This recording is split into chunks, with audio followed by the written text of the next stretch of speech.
साथियों, जय भीम, नमो बुद्धाय, आदाब, सत श्री अकाल, नमस्कार, गुड इवनिंग।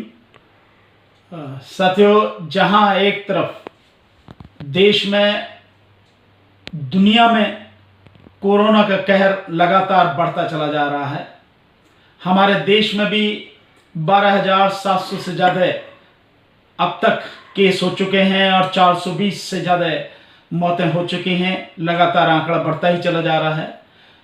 वहीं ऐसे में कल यानी 15 अप्रैल को बिहार में एक और बहुत दुखद घटना हुई है, बल्कि एक मतलब किसानों की कमर तोड़ देने वाली एक बात हुई है कि बिहार में बहुत जबरदस्त तरीके से आंधी और तूफान आया।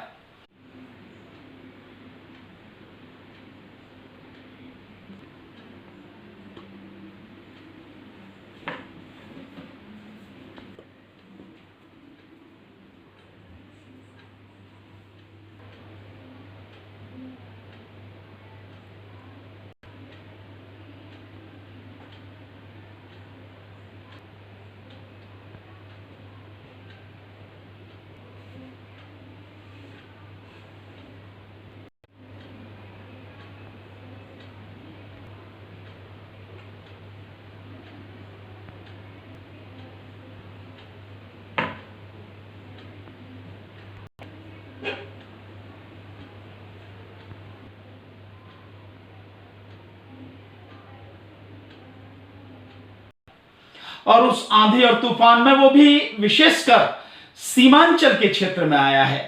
सीमांचल का क्षेत्र जिसमें आप जानते हैं कि किशनगंज है, अररिया है, पूर्णिया है, ये कटिहार है, ये जो हमारे पूर्वांचल जो सीमांचल के जिले हैं जो उससे लगे हुए हैं, पश्चिम बंगाल के साथ में और नेपाल के साथ में जिसकी सीमा लगी हुई है, उस पूरे इलाके को बिहार के को सीमांचल बोलते हैं। तो सीमांचल में बहुत जबरदस्त तूफान कल आया है। वहां वैसे ही हालत जो है बहुत बुरी है, किसानों की, मजदूरों की, लोगों की हालत वैसे भी बहुत ही ज्यादा दिक्कत वाली है। बिहार की किसी गवर्नमेंट ने, ना ही सेंट्रल गवर्नमेंट ने कभी भी सीमांचल पर ध्यान नहीं दिया। और सीमांचल का बहुत बड़ा इलाका जो है, यूं कहें कि पूरा सीमांचल जो है एक तरह से बाढ़ से सबसे ज्यादा प्रभावित रहता है, क्योंकि नेपाल से आने वाला जितना भी पानी है बारिश का, वो सारा का सारा उस सीमांचल पे ही उसका असर पड़ता है।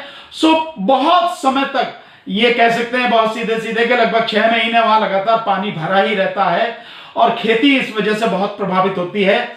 ऐसे में वहां की जो मुख्य खेती है, जो मक्का की खेती है, वो मक्का की फसल इस आंधी तूफान की वजह से पूरी तरह से बर्बाद हो गई है। मैं वहां गया, उस इलाके में मैंने जाके देखा है कि कितनी बढ़िया, कितने व्यापक क्षेत्र में, लगभग पूरे सीमांचल में जो है मक्का की खेती जो है बहुत जबरदस्त तरीके से की जाती है और बड़ी अच्छी फसल भी थी। मैं अभी होके आया, यही 17 तारीख को मैं वापस आया, 17 मार्च को। सो बहुत बढ़िया वहां पर वो खेती होती है। और अब इस तूफान की वजह से मक्का की पूरी खेती पूरी तरह से बर्बाद हो चुकी है। वहां का जो किसान है पूरी तरह से सड़क पर आ चुका है, और किसान अगर सड़क पर है तो मजदूर खुशहाल कैसे रह सकता है। एक तो कोरोना की मार, उस पर लॉकडाउन, वैसे ही भूखे मर रहे हैं लोग बाग, खाने के लिए कुछ भी नहीं है। बिहार जैसे गरीब राज्य में तो और भी बदतर हालत। और ऐसे में इस तूफान ने, इस आंधी ने फसल को जितनी बुरी तरह से नुकसान पहुंचाया है, ये किसानों के लिए एक बिल्कुल वज्रपात की तरह है। बहुत ही एक जैसे मतलब घर पर आशा आने पर बिजली गिर गई हो और वो जल गया हो, ऐसा जो है ये तूफान का कहर बरपा है। इस तूफान में मैं तो सरकार से मैं चाहूंगा कि नीतीश कुमार सरकार जो है वो इस बात पर ध्यान दे और बहुत अच्छी तरह से अपने अधिकारियों के माध्यम से ईमानदारी से पूरा आकलन करवाए। हर किसान को जिसका भी बड़ा नुकसान हुआ, बड़ा छोटा जैसा भी नुकसान हुआ है, जितना भी नुकसान हुआ है, उसका बिल्कुल सही पता लगाया जाए, पूरा आकलन किया जाए और उसमें उनकी जितनी हानि हुई है उसकी पूरी मदद की जाए। ये नहीं होना चाहिए कि भाई हाँ एक मुद्दे दिया कि इतना हो गया, चलो इतना हो गया, अंदाजा नहीं। बाजार रेट के हिसाब से मक्के की फसल जितनी हो सकती है उसका पूरा सही आकलन करके उसको पूरा उसका मुआवजा दिया जाए, नहीं तो किसान बर्बाद हो जाएगा, लोग बर्बाद हो जाएंगे, न जाने कितने लोग आत्महत्या करेंगे। ऐसी स्थिति हो गई है, क्योंकि खड़ी फसल अगर बर्बाद होती है तो जो किसान है वही शायद उसका दर्द समझता है। ऐसे समझिए फसल बर्बाद होने पे जैसे घर का कोई बहुत करीबी चला गया, इस तरह की स्थिति होती है। ऐसे में मैं चाहूंगा कि नीतीश कुमार सरकार, बिहार सरकार इस कोरोना मुसीबत के साथ साथ उसमें तो उनका साथ दे ही, उनकी दिक्कतों को दूर करें, उनके खाने पीने की व्यवस्था करें, लेकिन उस सबके साथ भी इसका पूरी तरह से आकलन करवाए और जो भी नुकसान हुआ है उस नुकसान की पूरी भरपाई सरकार करे, ताकि लोग सम्मान के साथ जी सकें, लोग जिंदा रह सकें, उनको उनकी फसल की कीमत मिल सके।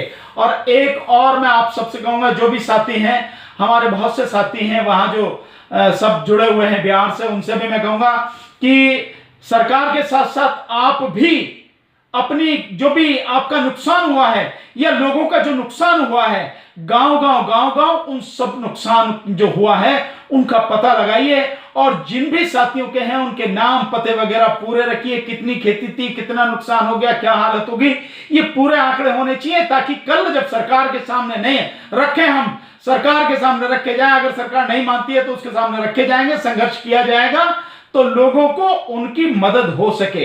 और केंद्र सरकार से मैं कहूंगा कि इस विपदा में, इस आपात की स्थिति में या इतनी गंभीर परिस्थिति में एक और जो ये तूफान ने कहर बरपाया है, उनकी पूरी तरह से मदद करे।